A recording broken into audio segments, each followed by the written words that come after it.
This is Matt. Matt, what are you doing, man? You sound like you're out on the road on tour. I am on tour. Doesn't that feel good to say?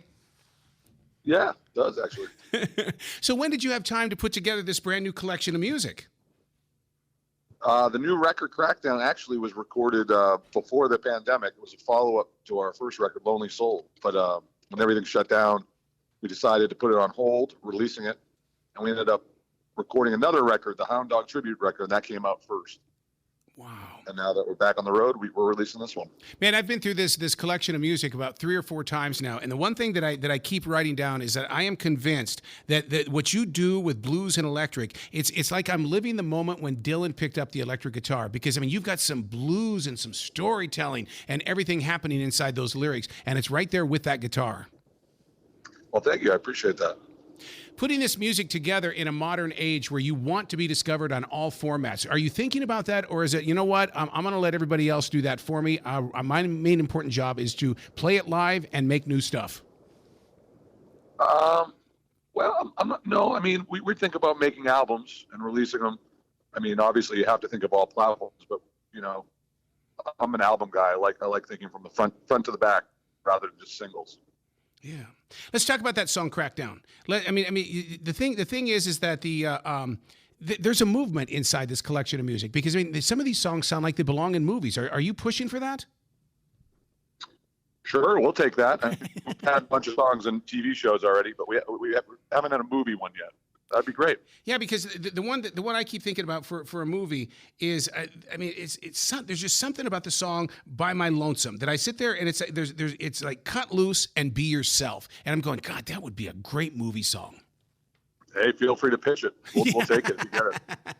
Now, are you practicing these songs to put out when you're out there on the band? And you know, out there on that stage and stuff. The reason why I ask that is because sometimes you'll record it, but you can't work it into the set list until people become more familiar with it.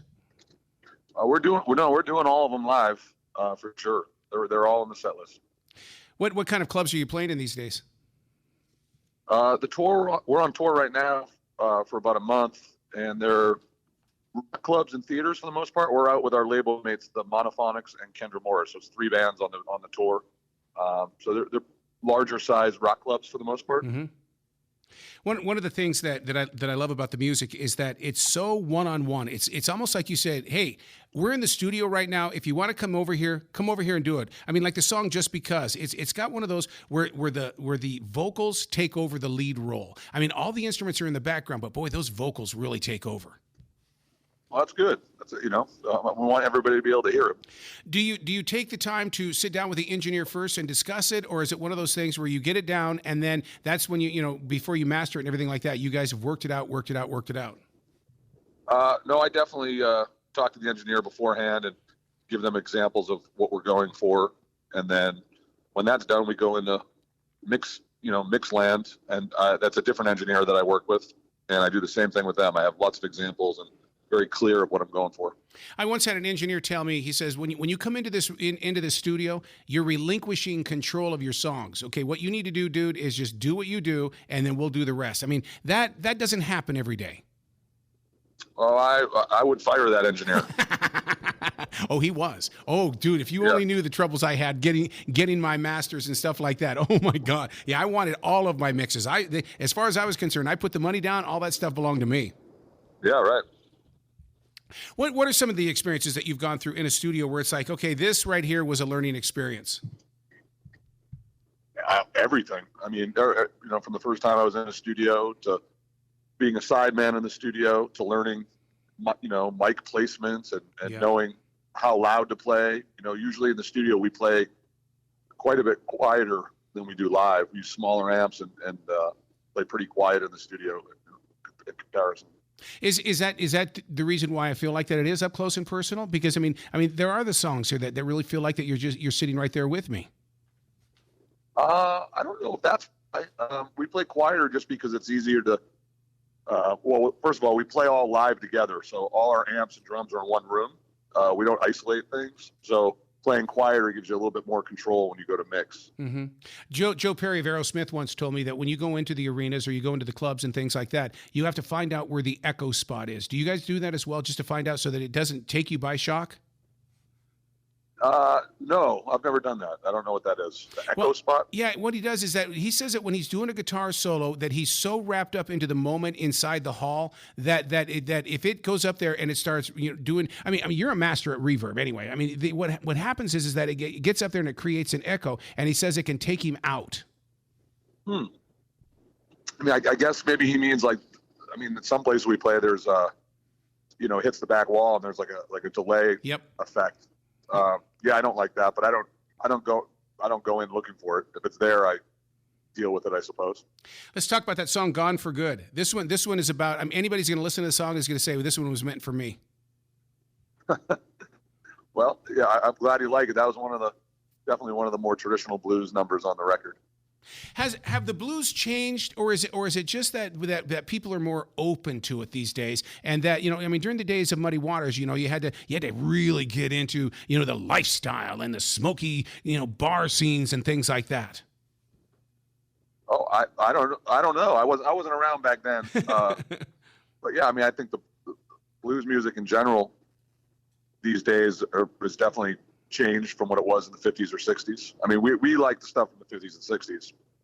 Do you ever walk into a Sam Ash or a Guitar Center and just sit down and jam out and try to inspire the younger generation in the way that they know that inside their heart they've got the passion to play, but they just need to be coached a little bit? I don't really do that too much anymore. I don't go to Guitar Center that often. So what instrument are pretty much are you using these days? Let's give those guys a plug, because that instrument is with you at all times. On tour right now, the main guitar I'm using is it's a Telecaster, but it's made by a company called Waterslide. It was custom made for something I wanted. It's kind of a mix between a Telecaster and an old Silvertone. Ooh.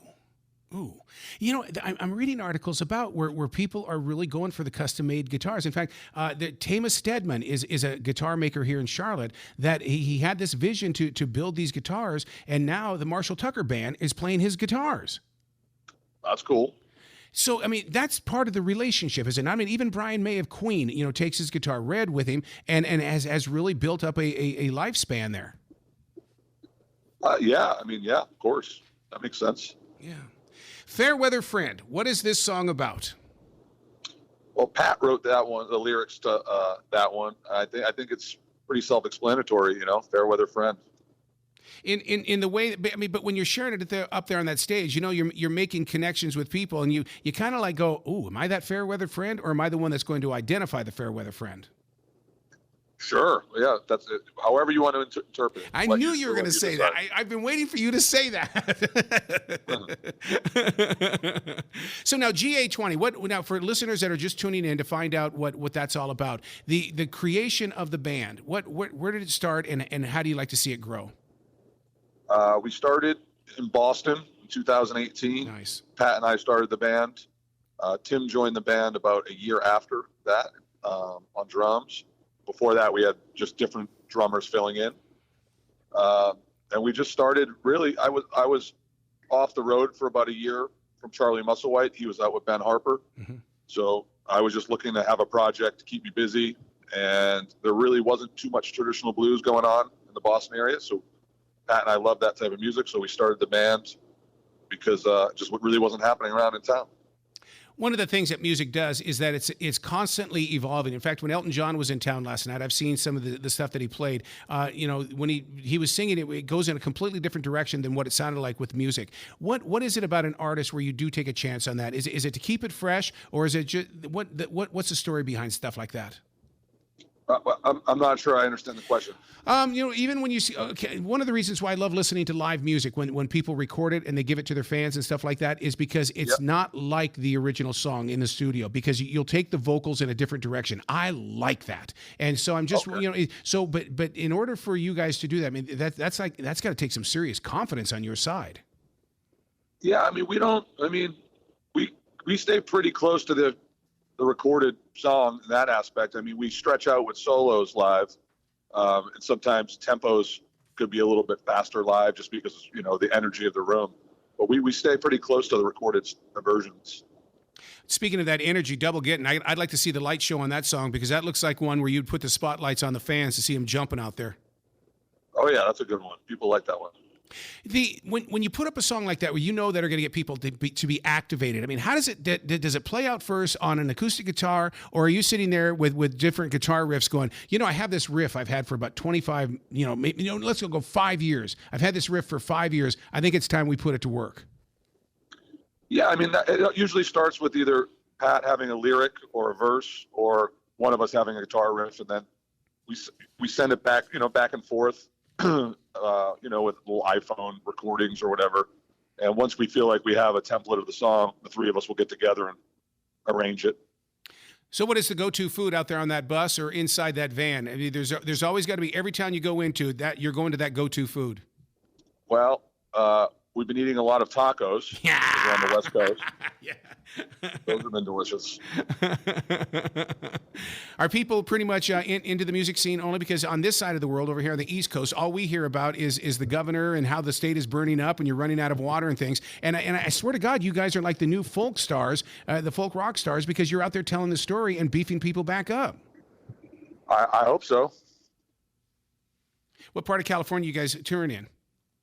Well, we're leaving the state now. We're heading to Vancouver, but we did San Diego, LA, San Francisco, and Santa Cruz this past week. Oh my God, Vancouver, dude! That's one of my favorite places up on the planet. You going to take a ferry over there to Victoria too, just to take in the sights?